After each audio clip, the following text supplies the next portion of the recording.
Oke, selamat malam, Frater. Kita akan berbincang-bincang sedikit tentang Frater, di mana ditugaskan dan apa yang terjadi di sana, situasi masyarakatnya, situasi gerejanya, serta apa yang Frater lakukan di tempat itu. Selamat malam para penonton. Di sini ada Frater. Saya mohon Frater memperkenalkan diri. Silahkan nama, lahir di mana, dari mana, dan tarekat apa. Oke, selamat malam Pastor Selamat dan malam semuanya. Terima kasih atas kesempatan ini. Nama saya Frater Ivan Epanistante, tetapi di paroki mereka memanggil saya sebagai Frater Ivan. Ivan, ya. GIGM. Saya berasal dari Filipina, terutama khususnya di Pulau Panay di Iloilo.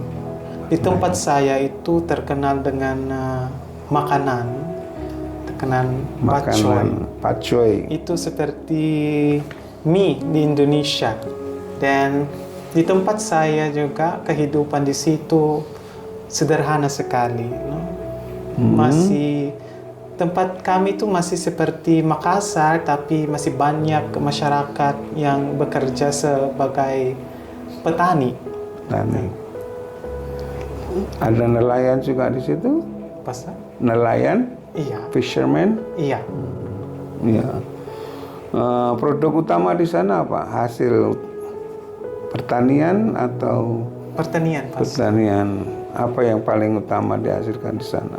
Ada dua, sugarcane dan beras. Sugarcane itu tebu untuk gula, ya. Sebelum ke Indonesia, Frater sudah menyelesaikan filsafat dan teologi di mana? Saya menyelesaikan filosofi saya di Filipina, di University St. Louis University. St. Louis University. Di Baguio. Terus itu saya ke Antipolo di Manila untuk novitiate. Dan 4 tahun lagi teologi di Medical School of Theology di Manila. Ya, S2 teologi. Ya. Terima kasih. Jadi pendidikan di Filipina dari SMP, SMA, perguruan tinggi, filsafat dan teologi juga di Filipina. Dan Frater ini mendapatkan misi di Indonesia. Kapan Frater tiba di sini? November tahun lalu. Ya. Tanggal 26 November 2023. Dan sekarang Frater ditempatkan di mana? Sekarang saya di Makassar, di Paroki Ratu Maria Rosari. Di Makassar, di Maria Ratu Rosari, paroki. Oke. Bagaimana di sana masyarakatnya? Kebanyakan agama apa? Terus mata pencarian mereka apa? Penghasilan mereka apa? Oke. So di paroki saya, umat kami di situ berasal banyak dari Toraja. Ada juga dari NTT, Flores, dan tempat lain. Yeah. Karena banyak sekolah, universitas di sekitar paroki kami. So kalau tentang pekerjaan, banyak umat kita di situ bekerja sebagai guru di universitas, profesor di universitas, dosen. Mereka juga bekerja di kantor pemerintahan, dan ada juga di pabrik. Karena banyak pabrik juga. Oh, di situ dekat kawasan industri, bukan? Iya, betul. Ya, oke. Jadi banyak karyawan dari pabrik, dari kawasan industri itu. Dan sebagian masyarakat pada umumnya beragama, memeluk agama. Kalau di Makassar, saya kira Muslim. Muslim, ya. dan Kristen dan kita Katolik. Mungkin sekitar 1,5 sampai 2% saja. 2% saja Katolik ya. Tidak begitu banyak. Tidak. Tetapi umat di paroki kan cukup lumayan banyak ya. Iya.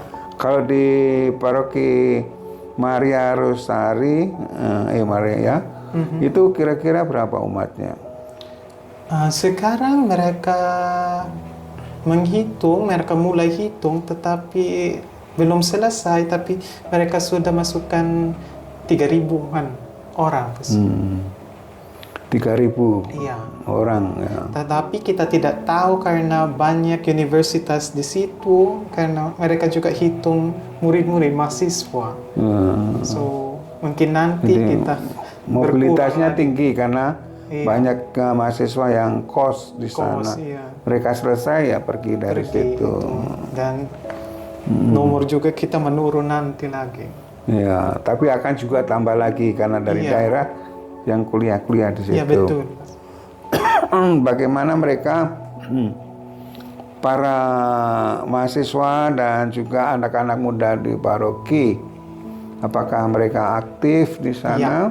Sekarang mereka sangat aktif di paroki. Mereka membersihkan tanaman gereja dan ada banyak juga kegiatan sekarang mereka. Banyak kegiatan.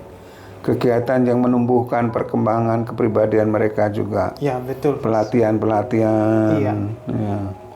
Ada Kepemimpinan dan jadi pada umumnya kaum muda OMK, anak muda Katolik di sana mereka aktif. Iya, aktif sekali. Apalagi dengan kehadiran frater yang ganteng itu pasti semakin aktif ya. Semoga. Dan pasti juga banyak cewek-cewek yang datang ikut kegiatan kalau frater mengadakan kegiatan. Amin. Amin ya. Ya, syukur. Siapa yang sekarang jadi pastor paroki dan pastor bantu di sana? Sekarang pastor paroki kita di situ namanya Pastor Cayetanus Saleki, CICM. Cayetanus Saleki, CICM. Dan pembantunya Pastor Jeff Batona, CICM. Rekan pastornya Jeff Batona, CICM juga. Cayetanus dari Maluku dan Pastor Jeff dari Flores. Dari Flores ya. Mereka bisa hidup berdampingan baik. Iya. Tidak berkelahi seperti kucing dan anjing. Tidak, Pastor. Jadi di situ ada tiga orang. Frater Ivan dari Filipina, Pastor Jeff dari Flores, Pastor Cayetanus dari Ambon, Maluku ya. Iya. Ya, oke. Kalian bertiga bisa hidup damai, tidak cakar-cakaran begitu. Kemudian apakah Frater Ivan kesulitan dengan bahasa-bahasa yang dipakai di situ?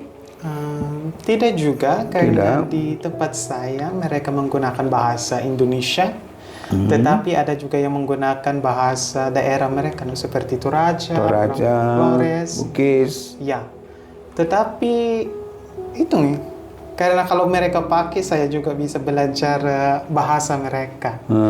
Dan relasi kami menjadi dalam, akrab. Gitu. Jadi Frater Ivan bisa menyesuaikan diri dengan mereka, akrab dengan mereka. Nah, dari anak-anak, OMK, remaja, juga orang tua, bapak-bapak, ibu-ibu, tidak ada masalah dalam pergaulan. Syukur. Dan juga bahasa. Waktu tiba di sini kan juga belum tahu bahasa ya, tapi sekarang sudah berapa bulan ini sudah lancar ya. Iya. Sudah ya, syukur puji Tuhan. Kemudian apa saja yang Frater lakukan di tempat itu? Di paroki terutama saya fokus pada anak muda dan misdinar. Saya juga memberikan katekismus kepada masyarakat yang mau mengetahui agama kita, rekoleksi juga, dan saya juga ikut dengan beberapa kelompok seperti Legio Maria. Kalau ada misa di rukun, saya ikut juga dengan pastor. Oke. Jadi ada kegiatan di mana Frater Ivan membimbing anak-anak muda. Iya. Tetapi juga ada kesempatan juga ikut pastor untuk ikut tanda kutip sosialisasi Iya. dengan umat di rukun. Ya, bagus. Kalau melihat masa depan gereja di Maria Rosari dan kepribadian Frater Ivan sendiri bagaimana? Kira-kira di situ bisa berkembang dan kedepannya bagaimana? Iya. Frater mempunyai impian seperti apa? Ini pesan saya atau enggak? Belum. Belum. So, saya kira masa depan gereja kita di Kare itu tetap bertumbuh karena sekarang banyak yang mau belajar agama kita. So, kadang-kadang setiap bulan ada 2 atau 3 orang yang mau belajar. So, syukurlah. Terus untuk kedepannya Frater Ivan bagaimana?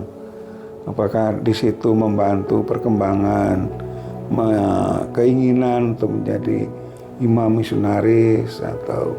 Iya, kalau diberikan kesempatan untuk melayani di situ, iya, saya mau melayani di situ. Tetapi kita tidak tahu karena sebagai misionaris kita harus mengikuti juga superior kita. So, kalau mereka panggil saya untuk melayani di situ, iya, saya siap pasti. Pasti ada suka duka dan tantangan. Apa itu suka duka dan tantangan Frater di tempat itu? Iya, ada. Pertama bahasan dulu, tapi dan relasi dengan umat juga, karena saya sudah bilang umat di situ berasal dari tempat berbagai lain, suku, campuran. So harus ada tantangan di situ. Bagaimana kita bergaul menyesuaikan diri dengan mereka. Dan tapi saya tidak melihat tantangan itu atau halangan itu sebagai halangan, tapi sebagai kesempatan untuk belajar, untuk lebih maju lagi. Iya. Ya, terus apa sekarang yang ingin Frater sampaikan sebagai pesan untuk kaum muda? Barangkali ada dari mereka setelah melihat bagaimana cara hidup Frater, mereka ingin juga mengikuti jejak Frater gitu, menjadi seorang misionaris gitu. Iya. Mungkin saya punya 2 pesan untuk anak muda dan semua yang penonton kita malam ini. Yang pertama adalah kita harus mengenal diri kita sendiri. Okay? Karena kadang-kadang kita lupa itu. Tapi itu penting sekali untuk kita tahu cara melayani Tuhan dan arah kita sebagai orang Katolik. Yang kedua, saya melihat juga di paroki kita itu kadang-kadang saya tidak melihat dengan anak muda semangat. Okay. So itu semangat, bersemangat dalam semua hal yang mereka lakukan. Karena kalau kita bersemangat, kita punya energi untuk melakukan pekerjaan kita dan pelayanan kita di gereja. Saya kira itu saja. Jadi kalau saya sarikan pesannya pertama-tama mengenali diri sendiri dan tujuan hidup ke depannya. Yang kedua dilakukan dengan semangat.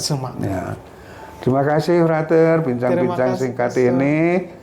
Terima kasih para penonton, Bapak Ibu, saudara-saudari dan juga kaum muda. Lihatlah ini anak muda dari Filipina jauh-jauh datang ke Makassar untuk bisa bersama-sama dengan kalian untuk membangun masa depan yang indah, masa depan yang cerah, membangun kerajaan Allah. Terima kasih banyak, Tuhan memberkati kalian semua dalam nama Bapa, Putra dan Roh Kudus. Amin.